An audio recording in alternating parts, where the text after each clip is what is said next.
The house stood still, not in peace, but in suffocation. Snow curled along the eaves of the Peterson homestead, burying the roofline in silence as the wind scraped dry branches against frost-glazed windows. The forest outside had long since lost its birdsong. Inside, the air clung to every surface like it knew what had happened. The fire in the hearth had gone out by dawn, though no one seemed to notice. A cradle carved from walnut wood sat in the far corner, beneath the crooked shadow of a wooden cross nailed to the wall. Within it lay 3 newborns, motionless, pale, their skin already bruising in the cold. No swaddling cloth warmed them. Their bodies were placed shoulder to shoulder like small offerings. No one wept. Upstairs, May Peterson sat on the edge of the blood-stained bed, still in her nightgown, her hands folded as if in prayer, though her eyes stared straight through the wall. She had delivered the triplets alone, her screams muffled by the storm. Lyle had left before the sun rose, claiming he was headed to the east field to check the fences, but there were no tracks in the snow leading that direction. Only the wagon runs from where Clara Boone's carriage had arrived the night before. Those tracks ended at the barn. No return path, no footprints, nothing. The smell of iron still clung to the air, not from nails or the tools that hung over the hearth, but from the floorboards themselves, as if the house had opened its mouth and bled.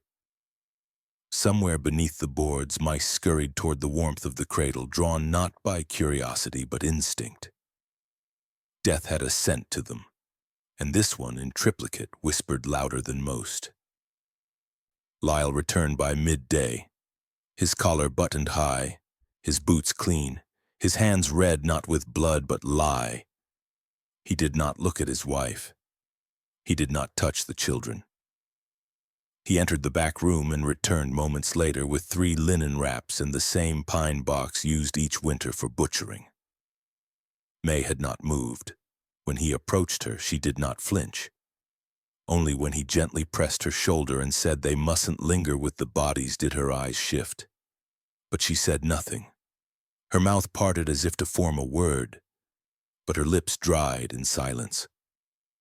Outside, snow fell heavier now, as if to bury everything faster. Lyle moved the cradle to the table and one by one wrapped the infants in their burial linens. He took time with the knots, cinching them tight at the neck and ankles, pressing the linen down so no features showed through. The cradle creaked as he lifted it, more from memory than weight. The house had heard that sound before, the sound of a man carrying something he wanted forgotten.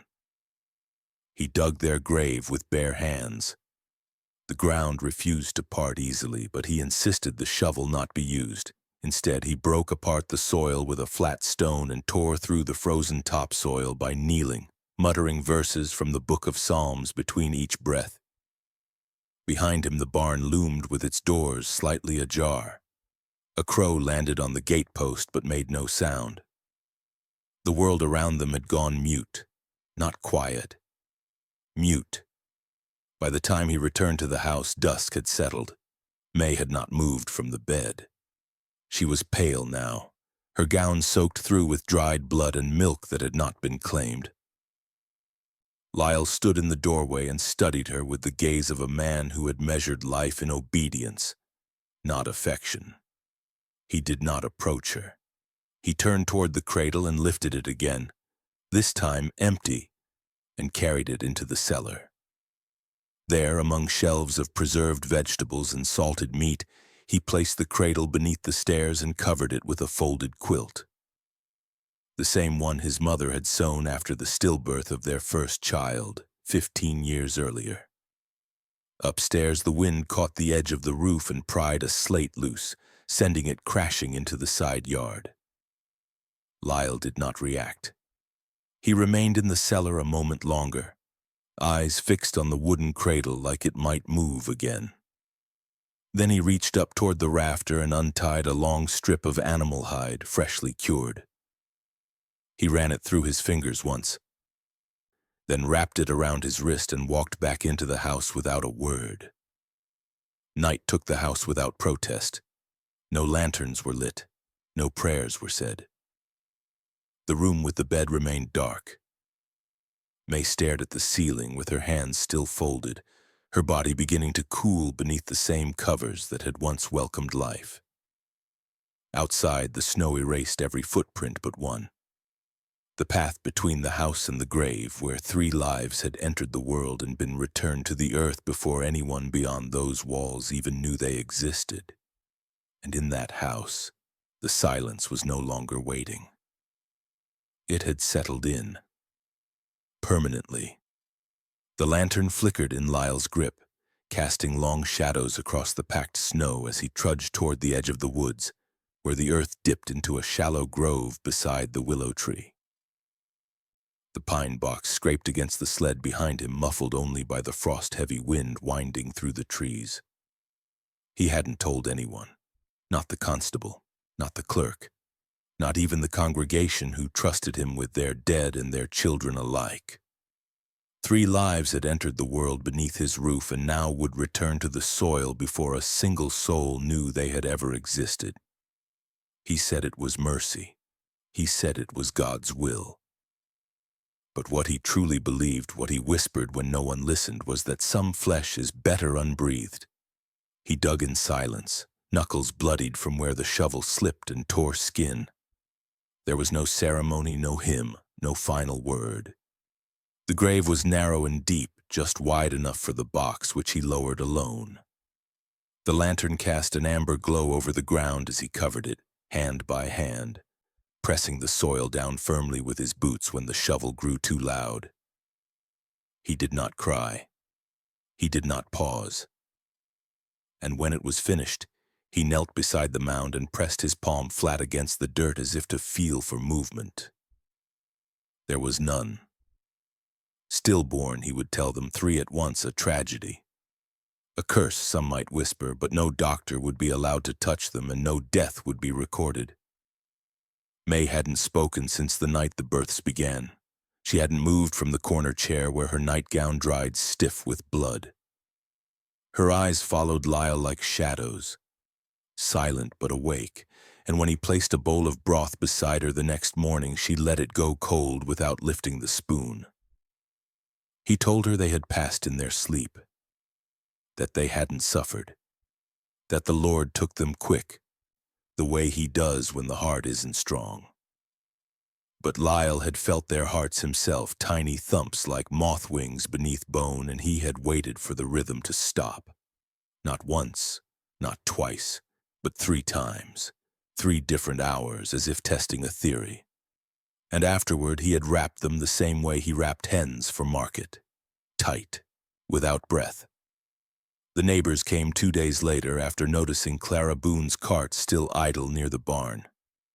They found the cradle empty, the linens boiled, the midwife gone.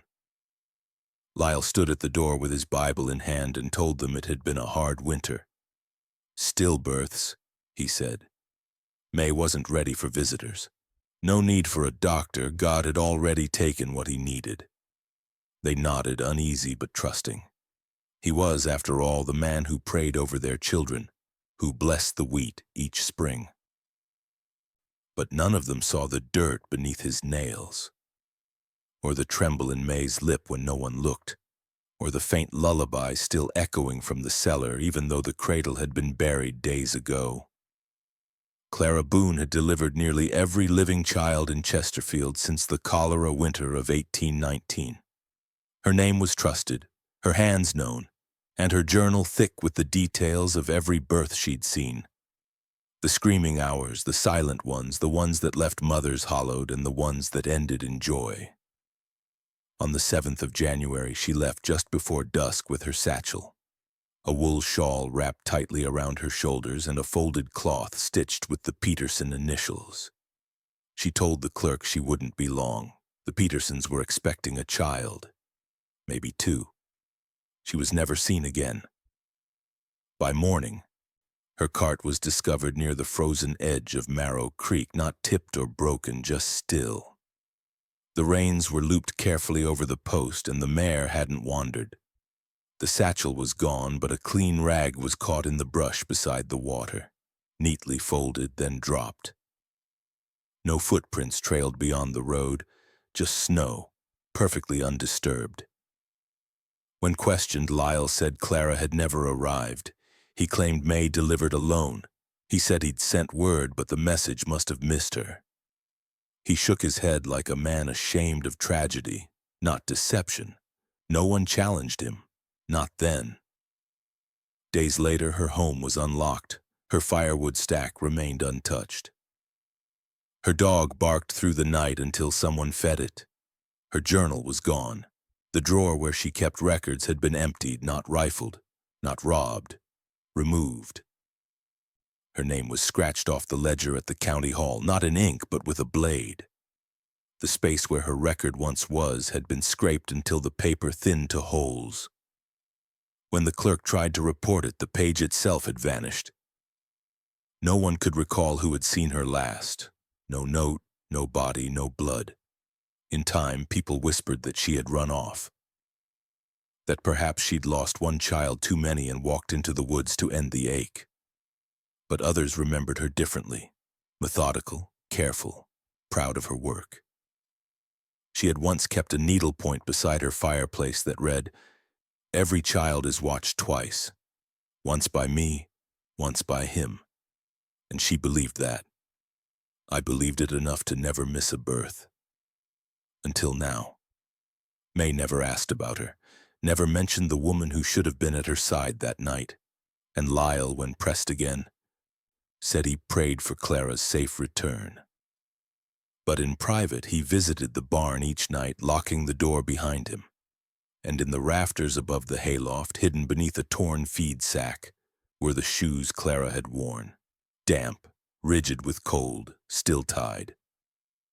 Stuffed inside one was a linen pouch of herbal tinctures marked with the initials CB, stained at the corners, and a thread still clinging to the Peterson family's embroidered cloth. The town stopped searching by spring. No missing persons notice was ever filed, and by summer the creek had thawed. But nothing rose to the surface. Nothing ever would. The township's census records were stored in a cedar cabinet behind the clerk's desk, brittle pages kept dry with cloves and pine dust. Every spring, before the roads turned to mud, a junior tax collector from Marietta would travel upstate and update the ledgers by hand. It was supposed to be routine: births, deaths, livestock tallies, acreage, and tithe pledges. It was never meant to uncover anything. But Elias Carr was young, methodical, and curious in the quiet way that makes a man dangerous without knowing it. He was flipping through the Chesterfield district rolls when he noticed the first inconsistency. The Peterson family's numbers had shifted. 3 years earlier, the household listed 5 children, 3 boys, 2 girls. 2 were marked as under the age of 5. 1 was labeled as mute, female. The handwriting was old but clear. But in the following year's ledger, the count dropped to 4. No strike-throughs, no notations, no death dates, just a new total. The year after that, only 2. By the most recent update, just 1 remained. Martha, 13.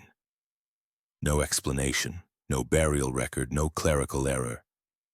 The columns had been rewritten in a different hand, more forceful. And the signature at the bottom wasn't the clerk's, it was Lyle Peterson's. Elias asked around casually at first, mentioning he was confirming counts, nothing unusual. But the neighbors grew quiet when the Peterson name came up. They said the family kept to themselves. They said Lyle didn't allow outside visits anymore, that May hadn't been seen in months, that the children were homeschooled now. But no one could name the others. Not a single soul remembered seeing more than the eldest girl in the past year. And no one had ever questioned the ledgers. It was just paper, after all. He returned to the cabinet that night, lit only by candle, and pulled every census back a decade.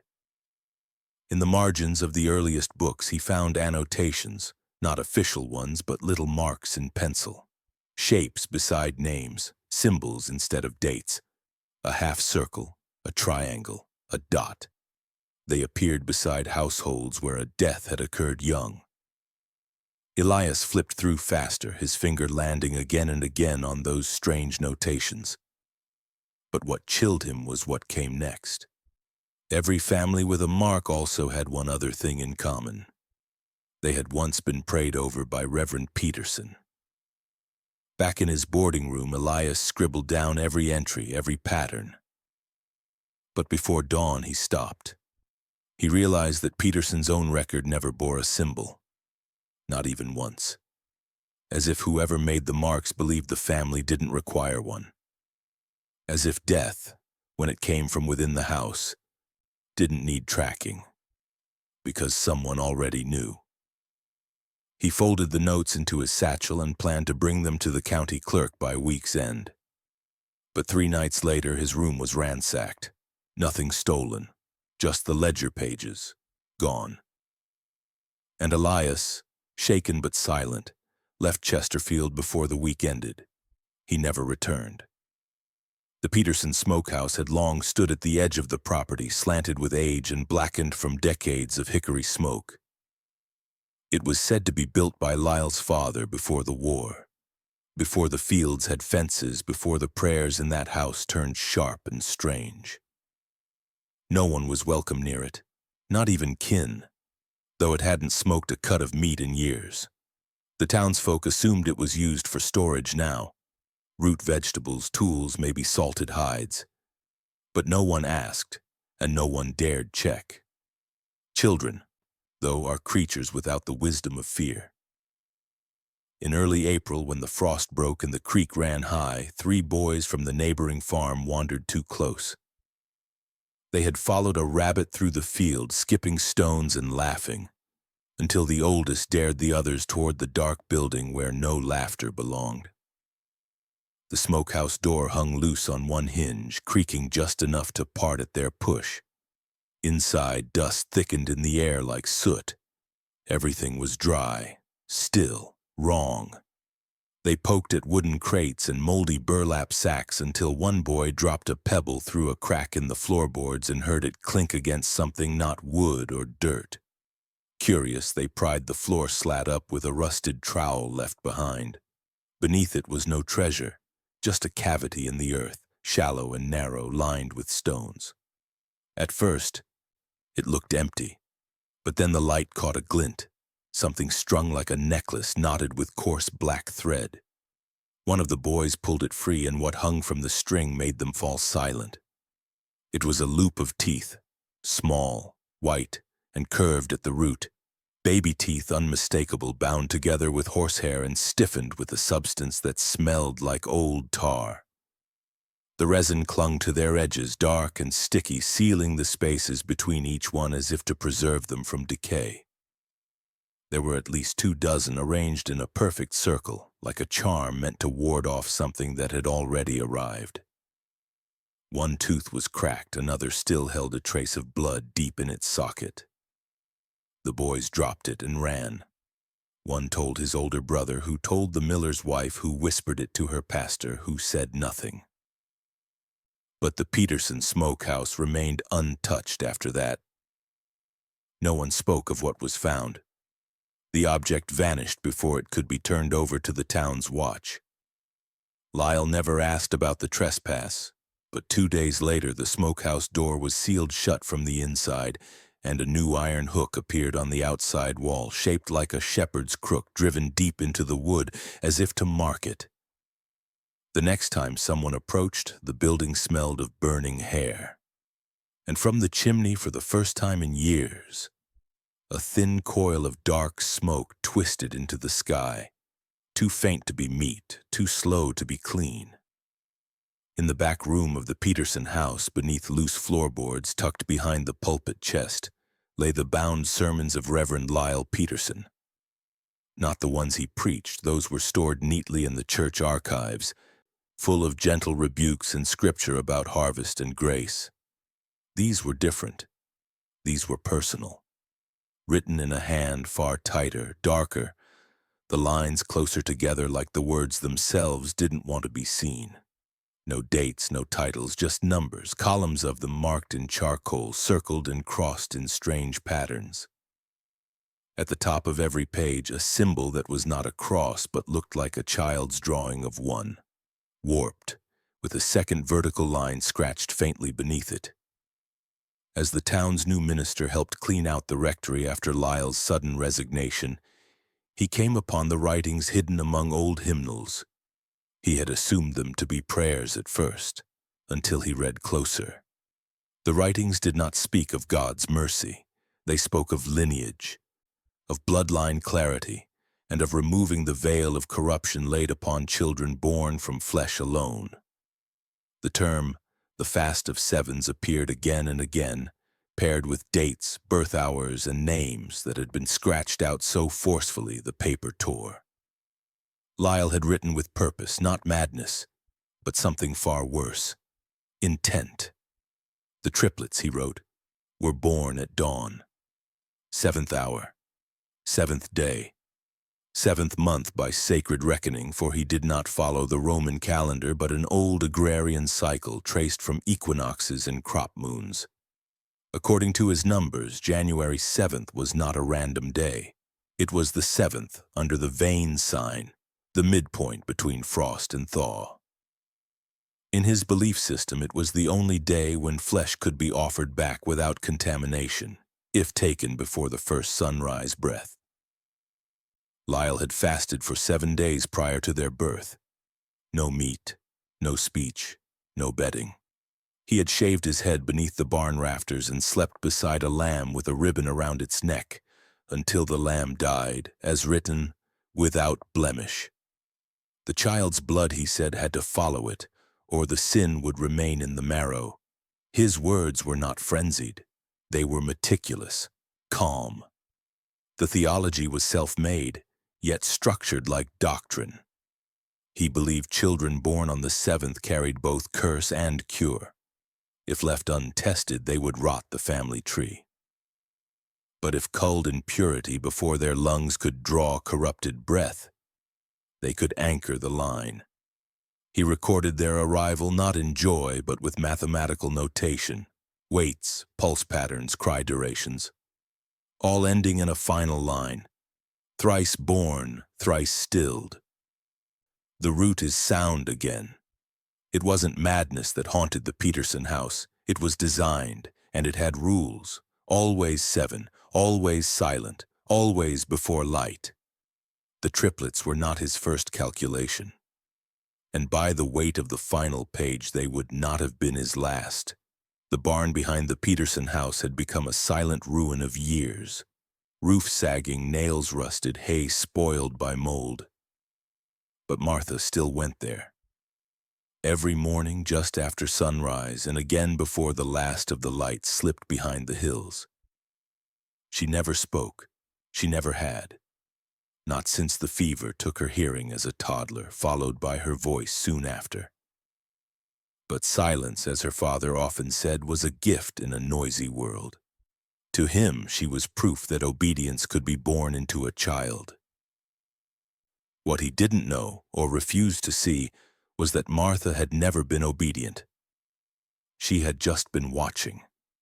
The walls of the barn were covered now. Not with dust or scripture, but carvings. Deep, deliberate gouges scraped into the wood, some long as a forearm, some no wider than a fingernail. She used a nail at first, then a sharpened chisel. What began as lines became patterns. What looked like chaos began to take shape. Rows of hooked crosses, double circles, diagrams that looked almost like blueprints. No one noticed, not even May, who barely left her bed. Lyle had stopped entering the barn altogether after sealing the smokehouse. But Martha kept carving. With her left hand she held the beam, with her right she etched. It was her language, and she knew what it meant. When the traveling doctor came through Chesterfield that fall, a German man with worn boots and a bag of tinctures, he agreed to examine Martha after the local minister insisted she showed signs of nervous affliction. But the moment he stepped into the barn and saw the symbols along the west wall, he froze. They were not childish markings. They were anatomical codes, symbols used by old European dissection guilds to mark specimens, lines for incision points, symbols for organ removal, measurements of bone ratios, fetal curvature notations. These were not local things. They were not meant to be known by a farm girl. He asked who had taught her. Lyle claimed ignorance. Martha only looked away. The doctor left without his payment, muttering that the marks should not exist outside a surgical ward, but they did. And they weren't just on the walls anymore. Underneath the work table, carved into the beams, were names, some incomplete, others faint, always followed by a pair of numbers and a symbol that resembled a coiled umbilical cord, split at the center. In the corner of the barn, behind the old seed bins, a slab of wood had been worn smooth, flat, stained, sanded down again. Beneath it, buried just inches deep, the doctor found what he later described in a sealed letter to the district clerk. 2 fetal skeletal frames, partially fused, bound at the spine. He did not open the second pouch. He did not return to town, but he left a warning scratched into the back of a hymnal at the inn. The girl remembers not in words, but in cuts. Martha had never screamed. She didn't know how. But with every symbol, she confessed what she had seen, and what she knew her father would do again. The cellar beneath the Peterson house had always been strange. Half dug, windowless, and colder than any in the county, even in summer. Lyle claimed it was due to the bedrock beneath, that the ground here kept secrets, held cold like a holy vault. He'd padlocked the entrance years ago after claiming rats had ruined the winter stores. But neighbors whispered that the door hadn't opened again, not even for butchering season. And when Lyle began preaching less and locking the house from the inside at night, those whispers turned to worry. One night after Lyle had ridden east for a meeting with the presbytery and May lay bedridden upstairs, 2 neighboring farmhands slipped through the back kitchen, their curiosity sharpened by unease. They found the lock old but loose, worn from more use than Lyle ever claimed. The cellar door opened without a creak, but the cold that spilled out wasn't natural. It clung to the lungs. It smelled not of mold or soil, but copper and lye. The lantern they carried trembled in the damp air as they descended the stone steps. The room below was small, no larger than a pantry, but what it held had no place on a farm.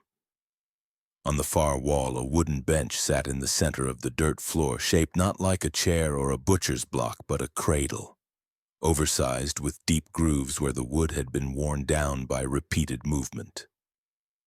Leather straps hung from its corners, hardened and cracked. They weren't for animals. They were too short, too narrow. They had been cut to hold limbs that didn't fight back. Pinned along the walls were hides. Dozens of them, not from cattle or deer, but smaller. Collected and stretched with a methodical hand. Each was peeled clean, layered, annotated in faded ink. The hides were labeled with numbers, and beside each a wooden spike held a sliver of bone. Ribs, jaw fragments, phalanges no longer than matchsticks. Some still carried hair. A few had been tattooed with symbols that did not appear in any scripture. The smell of vinegar and ash clung to everything. But beneath it was something sweeter and worse. Something that spoke of rot delayed, not avoided. The farmhands fled without taking anything, but word spread quickly. The church was called. A constable came. But by the time they returned, the cellar had been cleared, the benches gone, the hides burned. A pile of ash smoldered in the hearth upstairs. Lyle claimed he had caught vandals and disposed of the mess. May, when asked, simply turned her face to the wall. What they had seen, though, would not leave them. It wasn't just cruelty. It was to study. A doctrine written in tissue and thread.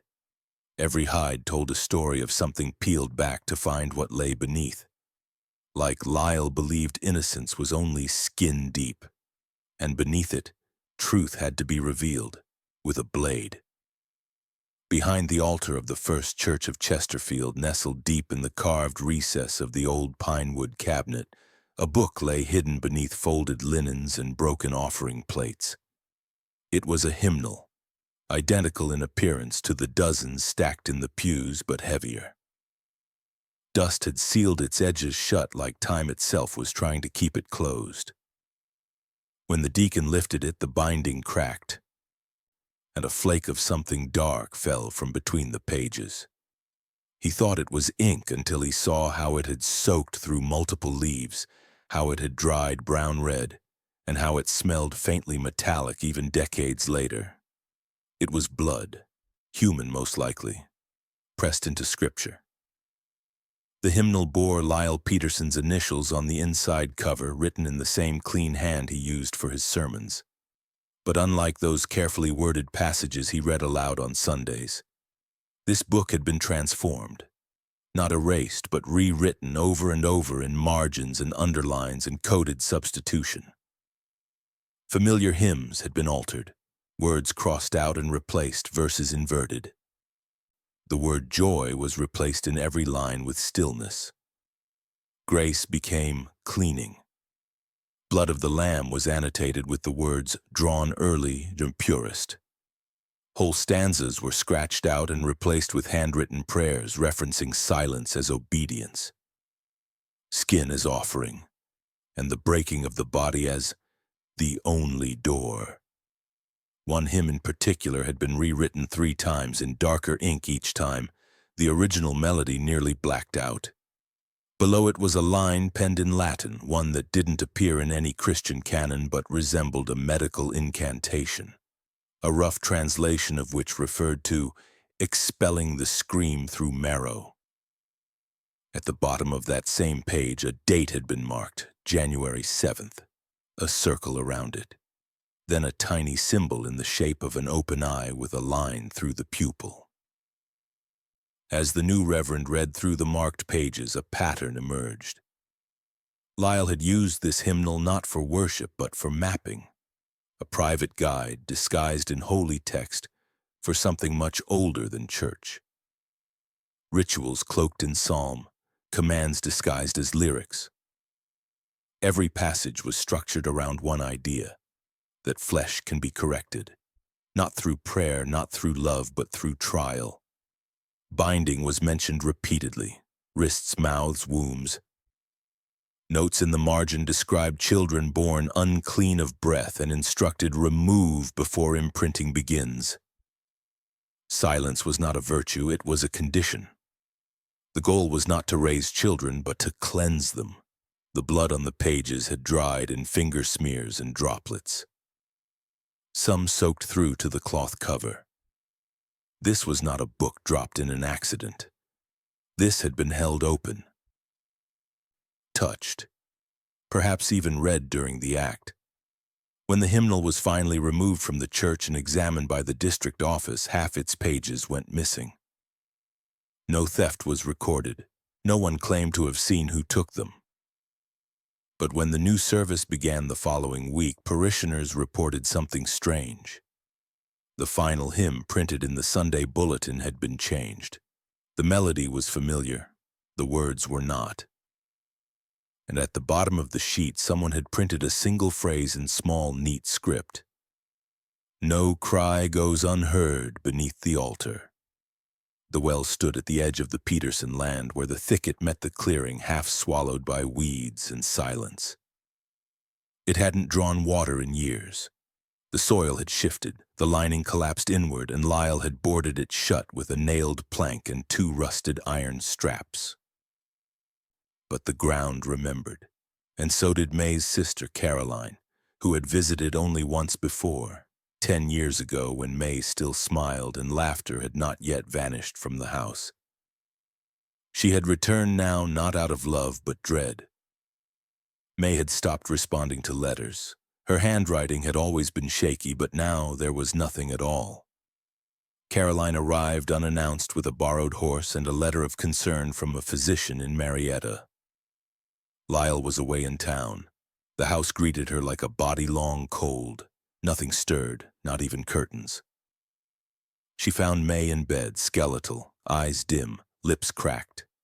She spoke no words, only looked toward the back field where the trees gathered like witnesses. That night, while May slept, Caroline wandered the property, drawn to the well by something she could not name. The planks were brittle from rot. One cracked beneath her foot. The straps had already loosened. She found a rope still tied to the old pulley wheel, frayed but holding. A bucket, rusted but intact, sat beside it. Her hands shook as she wound the rope down foot by foot deeper into the black. She felt nothing at first, then resistance. The bucket caught on something. She reeled it up slowly, arms burning, breath tight. When it emerged, what came up was not water, nor stone, nor earth. It was skin, a strip nearly the length of a forearm, yellowed and dried, wrapped in waxed cloth. Caroline unrolled it with trembling fingers and saw ink, lines, letters, scripture. Not written, but tattooed. The flesh bore a passage from Leviticus, twisted and inverted, intercut with anatomical notations. Burn away the vessel, and the soul shall flee clean. Beneath it signed a series of numbers, dates perhaps, or weights. On the back of the strip, faint but visible under lantern light, was a stitched mark. 2 vertical lines split by 7 hash marks. The same symbol is found in Lyle's private hymnal. Caroline ran, not back to the house but to the road, riding through the night until her horse collapsed outside the township clerk's home. By morning, the sheriff had a team sent to investigate the well. But when they arrived, it had been filled in, stone, mud, and ash packed tight. No bucket, no pulley, no cloth. The entire edge had been churned as if a shovel had erased what once stood. Lyle claimed he had sealed it for safety. Claimed he'd done it years ago. May was gone by the end of the week, buried in a pine coffin with no autopsy, no mourning dress, no guests. But Caroline never returned home. She stayed, quietly, watching the fields, the house, the ground, waiting to see if anything else would rise from beneath. The rains that spring were heavier than any the township had seen in 30 years. The river surged over its banks, bleeding through fields and lifting the dead from shallow ground. 3 caskets surfaced by dawn on the north slope, 2 from the old cholera section and 1 newer, lighter, from the Peterson lot. The pine wood had splintered at the joints, and by the time the undertaker arrived, the soil had sloughed back into the hole like it had never been dug. It was the sheriff who saw the name burned faintly into the lid. May Peterson. The coffin had no headstone. There never was one. The town physician, recently returned from Columbus, insisted on a formal exhumation. He claimed it was out of public safety. Quiet talk, though, suggested otherwise. Caroline had never stopped asking questions. She had never left Chesterfield.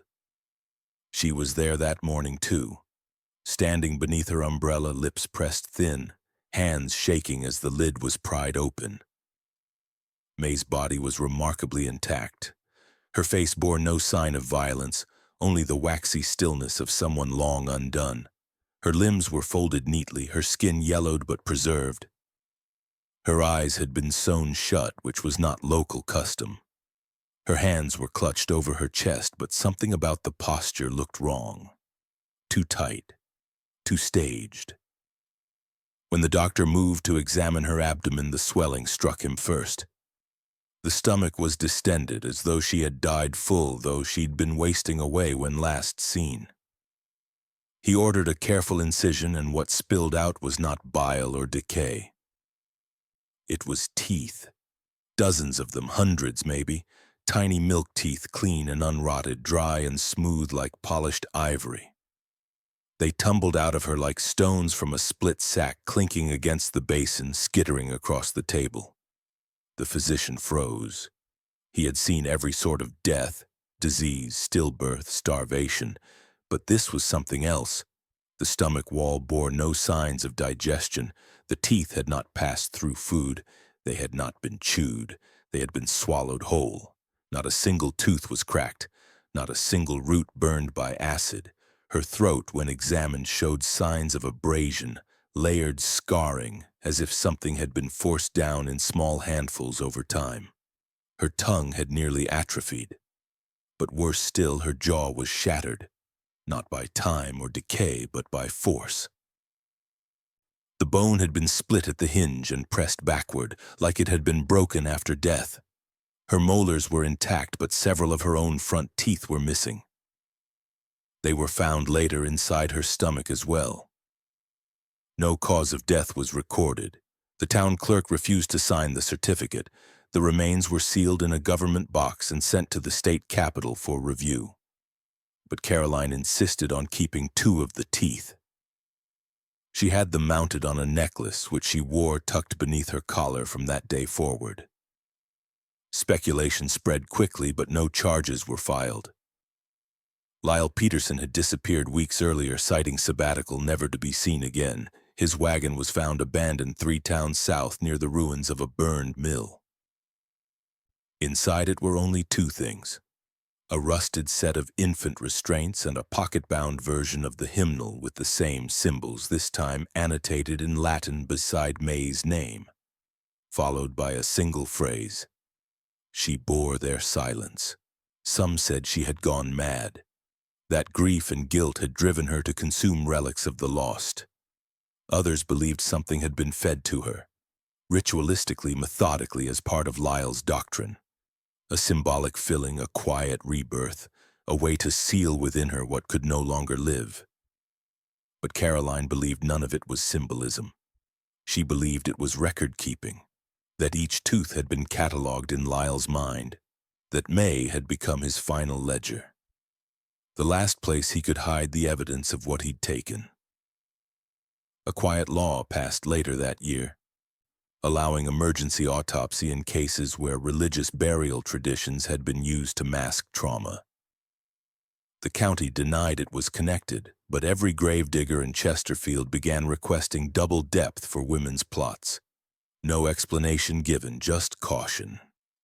Caroline buried May again, this time in a private lot behind the chapel without clergy.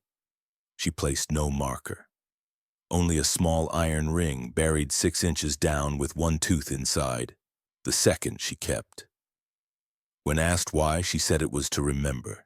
But those who knew her best said she gripped it in her sleep like she expected it to whisper. And some nights she woke with blood on her gums and no memory of how it got there.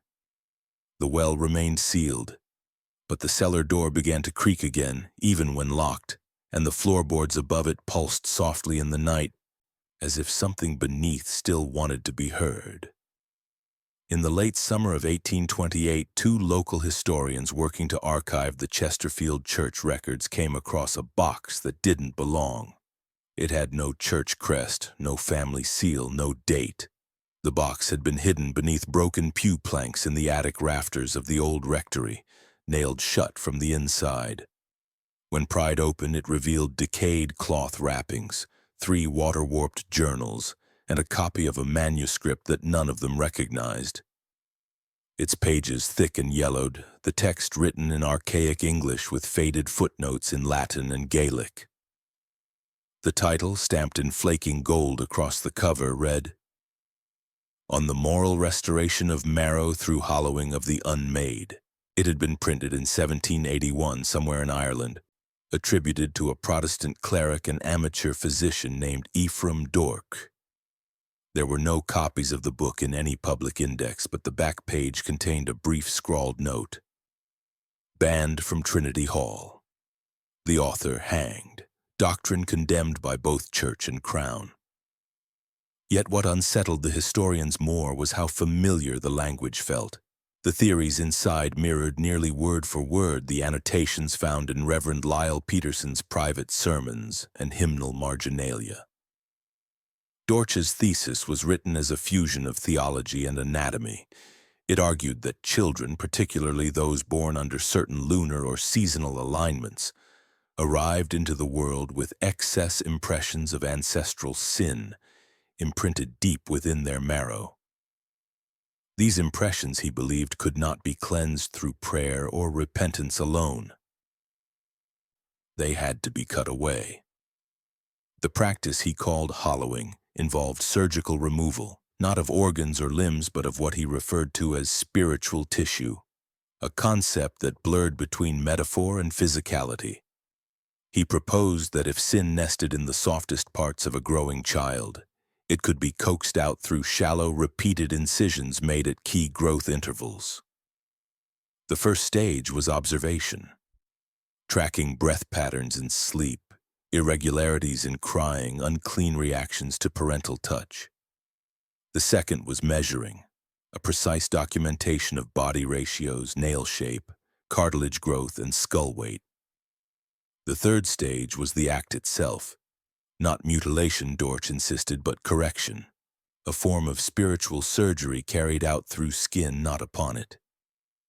The procedure required absolute silence from the subject, no screaming, no flinching, otherwise the sin would cling. Lyle had mirrored all of it. His triplet birth records matched Dorch's structure exactly. His notes on the fast of sevens, the binds he used in the cellar, the dissected hides arranged by weight and blood tone. It all lined up with the doctrine's stages. Even the broken jaw May had suffered. Dorch described something similar. In cases where the mother resisted the final stage of hollowing, the thesis advised sealing the mouth, ensuring the sin couldn't pass through language into others. What chilled the historians most was a hand-drawn diagram folded into the back of the manuscript. It showed a child laid flat on a slab of hollow wood, limbs spread and tied.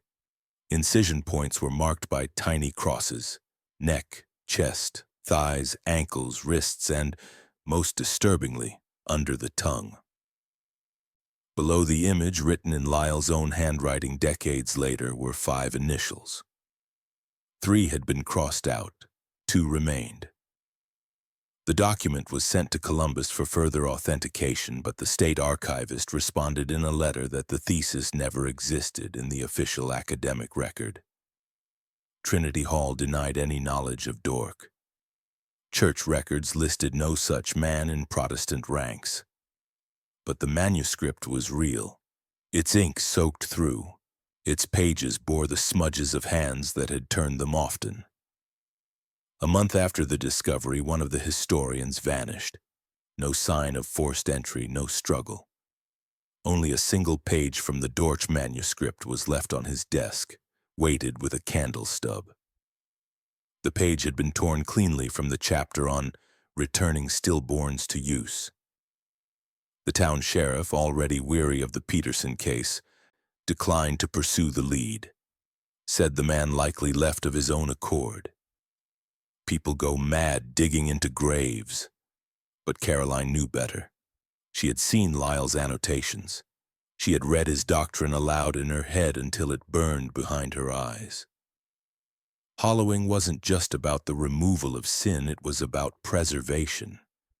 Lyle had believed the children were vessels. That sin could be held within them until it became visible, traceable, even transferable. He had written that once a child was properly hollowed, it could no longer carry sin, but neither could it die in the spiritual sense. It would remain dormant, eternal in absence. He did not fear death. He feared infection of the bloodline. Hollowing was his cure. The well, the cellar, the teeth, all pieces of a practice shaped not by insanity, but by a doctrine buried deep in time and dressed in scripture. And if Dork had existed, if his thesis had once been accepted before it was destroyed, then Lyle was not its beginning. He was only its echo. Caroline kept the final page locked in a tin box beneath her bed. It bore no diagrams, no annotations, just a line scrawled in Latin, translated roughly into, "When the mouth is sealed and the flesh has no memory, the name remains beneath the tongue." And that night, alone in her room, she dreamed she heard the floor whisper. A sound not of voice, but breath, shallow, rhythmic, from somewhere under the house, as if the children had never truly gone, only waited, hollowed out, their silence mistaken for peace. By the time the State Review Board opened its final report on the Peterson case, half the physical evidence was gone. The hymnal had vanished from the courthouse archive. The preserved hide samples submitted for study had been lost in transfer during shipment to Columbus. The dry well had been filled again, this time by official township order, and the cellar door was sealed beneath a new kitchen floor paid for by a church grant. The bones from the smokehouse were never catalogued, and Lyle Peterson, if alive, had become another kind of ghost. His last confirmed sighting was in a supply town near the Kentucky border where he purchased 6 yards of muslin, 24 glass jars, and a child's cradle, then disappeared before sundown. No arrest, nobody, no trial. The few people who tried to keep pushing, Caroline, the physician from Marietta, the young reverend who found the hymnal, were met with quiet obstacles. Letters lost, requests denied. Doors that had once opened for them now stayed shut. The county clerk refused to issue further warrants, citing lack of actionable leads. Even the state refused to intervene. One man had fled. The others were dead. The rest? Rumor, testimony, whispers. But some whispers hold longer than facts. It began in nearby townships, new mothers reporting visits from traveling clergy, offering to bless newborns before their first breath. A series of unexplained infant disappearances across rural counties were never linked officially. But one coroner's report described a child with incisions inconsistent with any surgical method recognized in the Americas. In Zanesville, an entire family moved overnight after discovering that their midwife had once apprenticed under Clara Boone. Her name was not in any official registry, but it was in Caroline's notebook. The Ohio Medical Licensing Board began receiving unsigned letters, detailed, articulate, clinical, describing gaps in regulation over backroom practices in rural parishes. They included descriptions of hidden birthing tables with built-in drainage, bone-sawing techniques adapted for use on infants, and lists of herbs used to prevent vocal cord development in utero. No return address, no signature, just a recurring phrase, "The doctrine is not gone." In 1834, 7 years after May's grave resurfaced, a law passed quietly through state legislation. It wasn't announced. It wasn't named in the public record. But in the footnotes of that year's procedural reforms was a clause that changed everything. All private medical practices involving children under the age of 5 must be registered with a county inspector, including spiritual or faith-based procedures not recognized by federal medical code. It had no sponsor, no public debate, just a date, a line, and the initials R.P., Chesterfield.